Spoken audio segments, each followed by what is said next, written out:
Après 15 siècles de recherches menées par les plus grands penseurs, les mathématiques et l'informatique ont parlé. Selon les règles de la logique, l'existence de Dieu est nécessaire. Wakan Tanka pour les Sioux, Mulungu pour les Bantous, l'éternel ciel bleu pour les Mongols, YHWH, Allah, Odin, Brahma. Depuis la nuit des temps, quel que soit le nom qui lui est donné, les croyants en parlent avec ferveur, les athées avec conviction, les agnostiques avec distance. Christoph Benzmüller est le premier à pouvoir l'affirmer avec certitude. Dieu, dans sa définition la plus répandue en métaphysique, existe nécessairement. On ne peut penser un monde dans lequel il n'existerait pas. Cette assurance, ce chercheur de l'université de Berlin la tire des mathématiques, et de leur cœur même, la logique. Mieux, il la fonde sur la capacité de l'informatique à valider sans erreur possible les démonstrations. Parachevant des siècles de réflexion métaphysique, son logiciel a vérifié la justesse de l'argument ontologique selon lequel l'existence de Dieu est nécessaire à tout système de pensée logique. Et l'ordinateur a parlé. L'énoncé « Dieu existe » est une proposition vraie au sens logique et mathématique. Assène Christoph Benzmüller. Précisons que sa démarche n'est pas portée par la foi. Ce travail n'a pas pour but de servir une quelconque religion. Aucun non-croyant ne se laissera d'ailleurs convaincre par une formule mathématique. Non, ce qui est intéressant, c'est d'investiguer la cohérence d'un concept, qu'on appelle Dieu ou non. Cela permet d'en apprendre plus sur les croyances qui y sont rattachées. Ajoutons que cela ne concerne pas un Dieu à l'apparence définie, vieux, barbu et sage, bien souvent, ni un être dont la nature engendre forcément une action, tantôt créatrice, tantôt destructrice. Cette démonstration prouve l'existence logico-mathématique d'une entité abstraite présentant certaines propriétés, mais pas celle qui déclenche l'amour, et encore moins le fanatisme, commente Shahid Rahman, mathématicien et philosophe à l'Université de Lille. Soulignons surtout que ce travail ne valide pas la pertinence de la foi, mais sa cohérence. Le théorème n'affirme pas que Dieu existe réellement. Juste qu'il est irrationnel de dire qu'il n'existe pas. Ce qui, en soi, est déjà renversant. Cette analyse des structures logiques de nos croyances permet de voir cette figure qui berce depuis toujours l'humanité qui la hante, diraient d'autres, dans toute sa singularité. C'est un fait, que l'on y croit ou pas, Dieu a un statut bien supérieur aux autres entités peuplant notre esprit. Prenez la licorne. Cette sorte de cheval cornu, apparu durant l'Antiquité, continue à vivre à travers la littérature et l'imaginaire enfantin. Certes, son existence n'est pas impossible. Aucun principe évolutif n'interdit la sélection naturelle d'un tel animal. Mais tout esprit adulte et raisonnable est amené à penser que c'est un être totalement imaginaire. Il n'en va pas de même pour Dieu. L'argument ontologique le démontre. Son existence dans notre esprit n'est pas seulement possible, mais nécessaire. Croire en Dieu, ce n'est donc pas comme croire aux licornes. Le concept a toujours été là, présent dans la nature avant même qu'on ne le formalise, à la manière du théorème de Pythagore. Contrairement à notre cheval cornu, aux lutins et autres trolls, Dieu n'est pas né de l'imagination, mais de la logique. Il y a une différence fondamentale entre un objet imaginaire comme la licorne et Dieu. L'être d'une licorne inclut des contradictions, alors que les propriétés de l'être divin dont l'existence est ici démontrée n'en présentent aucune, dans les conditions de la logique, souligne Baptiste Mélès, chercheur en logique et philosophie de l'informatique au CNRS. Une quête philosophique. Cela fait plus de 1000 ans que cette nécessité de l'existence divine est pressentie. Si les prémices en sont attribuées au philosophe latin Boès, c'est la formulation du moine bénédictin du XIe siècle Anselme de Cantorbéry qui rend l'entreprise célèbre, voir pages 72 à 73. Que d'encre elle a fait couler. Elle a été retravaillée par Descartes, Hegel et Leibniz, débattue par Pascal, Kant et Spinoza, mais elle a toujours tourné autour d'un argument à la simplicité déconcertante. Dieu a toutes les perfections, or l'existence est une perfection, donc Dieu existe. Plus littéraire que logique, de tels arguments peuvent sembler du domaine de la discussion philosophique, bien loin d'une approche logico-mathématique. C'est sans compter Kurt Gödel. Ce pur logicien est célèbre pour avoir prouvé, au début des années 1930, qu'il existe des vérités mathématiques non démontrables. Jusqu'alors, on pouvait croire que toute difficulté était surmontable. Eh bien non. En s'appuyant sur le langage formel de la logique moderne, le mathématicien autrichien démontre que certaines vérités ne peuvent être atteintes. Auréolé d'un prestige inégalable, Kurt Gödel commence à travailler sur la fameuse preuve ontologique à partir des années 1940, d'abord à Vienne, puis à Princeton, aux États-Unis. Car contrairement à ce prédisait Kant, qui déclarait « close et achevée », la logique philosophique traditionnelle, celle-ci n'a en fait jamais cessé d'évoluer et s'est même métamorphosée à la fin du XIXe siècle, après son union avec les mathématiques formelles. Le mathématicien allemand Gottlob Frege a notamment conçu, en 1879, un des premiers langages formalisés qui permettent de vérifier un raisonnement philosophique de la même manière qu'un calcul arithmétique. Suivi, en 1910, par le logicien américain Clarence Lewis, dont la logique modale explose au cours des décennies suivantes. Des concepts tels que « nécessité » ou « possibilité », utilisés en théologie et en logique, acquièrent alors la respectabilité attachée à la calculabilité ou à tous les objets calculables, qui font autorité dans le milieu des sciences, commente le philosophe Frédéric Neff. Kurt Gödel s'attache donc à traduire Dieu dans ce langage de la logique modale, suivant les règles du système logique K. En termes de rigueur, ce sont les moins suspectes car elles répondent au plus grand nombre de contraintes logiques, souligne Baptiste Mélès. Gödel s'inspire des raisonnements théologiques de Leibniz, précurseur de ces langages modernes, notamment de son concept de « perfection », qu'il transforme en « propriété positive ». Dieu est alors défini comme celui qui les possède toutes. Il cherche les meilleurs axiomes, les postulats les plus minimalistes et féconds. Et, après des décennies de travail solitaire, il finit par être satisfait de son résultat. Sa preuve ontologique circule pour la première fois en 1970 dans les couloirs de son université, 12 lignes cabalistiques contenant 5 axiomes, 3 définitions, 3 théorèmes et un corollaire menant à la conclusion que le mathématicien, selon la légende, aurait résumé à sa mère avec ces quelques mots tendres sur une carte postale, « Maman, tu vas être contente, Dieu existe ».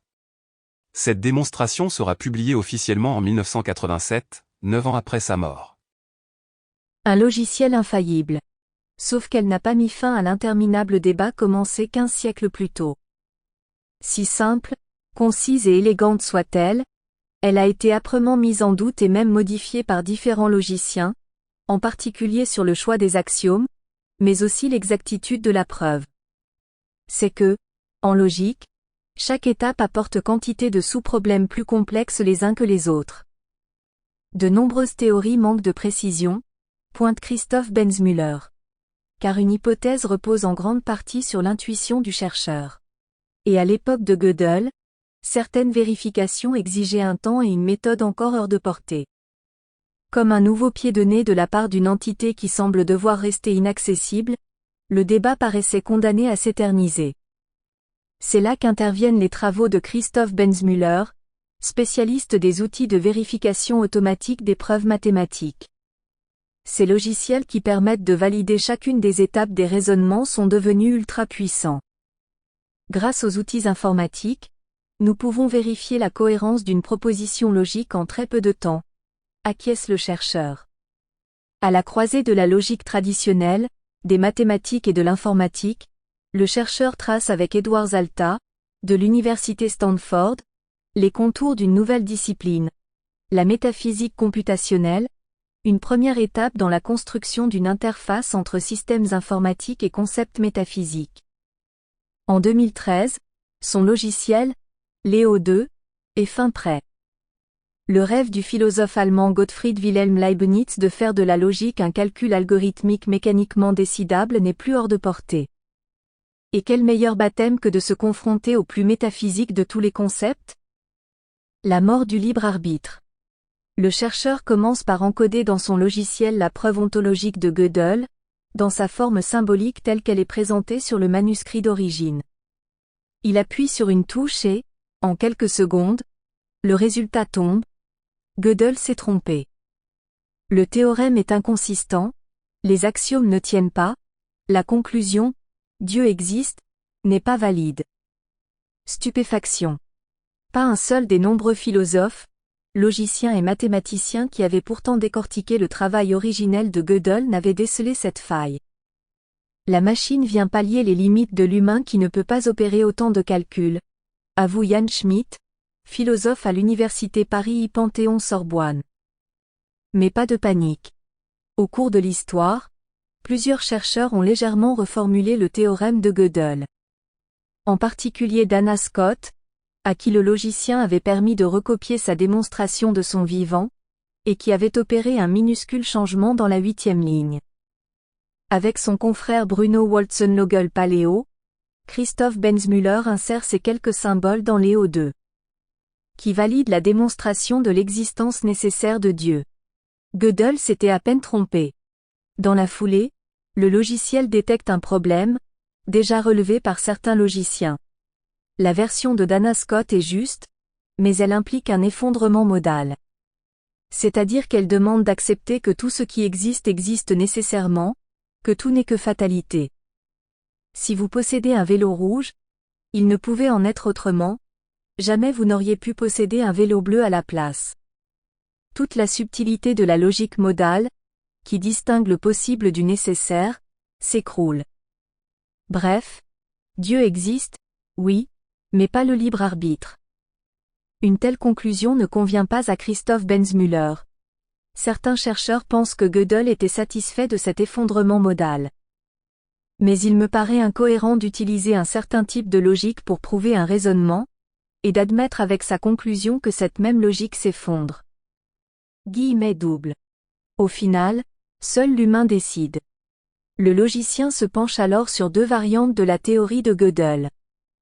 Celle développée dans les années 1990 par le philosophe Curtis Anderson, professeur à l'Université de Californie, qui modifie le premier axiome de façon à ce que la négation d'une propriété négative, comme la fainéantise, ne donne pas forcément une propriété positive, instaurant le concept de propriété indifférente. Et celle de Melvin Fitting, philosophe américain, qui reformule en 2002 le travail de Gödel dans un ordre supérieur de logique permettant de distinguer, par exemple pour le mot « chat », la désignation de celui de la voisine et celle de l'espèce en général. Christoph Benzmüller entre dans son logiciel de métaphysique computationnelle ces deux théorèmes reformulés.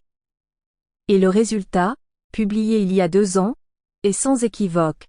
Ils sont validés, sans effondrement modal cette fois. Ouf! Le libre arbitre est préservé. La quête ontologique a atteint son terme.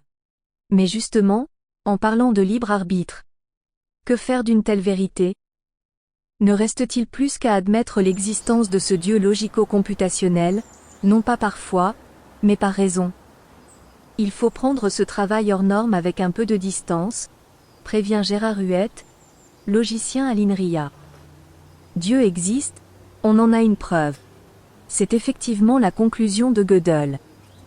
Mais si l'on voulait être plus précis, nous devrions dire que l'union de toutes les essences positives est une notion cohérente. À ce titre, Dieu a un statut assez proche de concepts mathématiques dont la cohérence a été démontrée. Celui de nombres réels est extrêmement fécond, mais pour autant, il me semble illusoire de chercher à savoir s'il existe réellement, compare Olivier Gasquet, chercheur à l'Institut de recherche en informatique de Toulouse. Autrement dit, ce travail n'éclaire pas tant Dieu que l'idée que l'on s'en fait. Il faut s'entendre sur la définition de départ, c'est-à-dire sur les axiomes logiques. Et cela, seul l'humain peut le décider.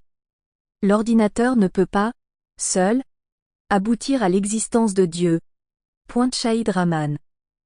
Il existe des échappatoires, comme le rejet de la définition de départ de Gödel.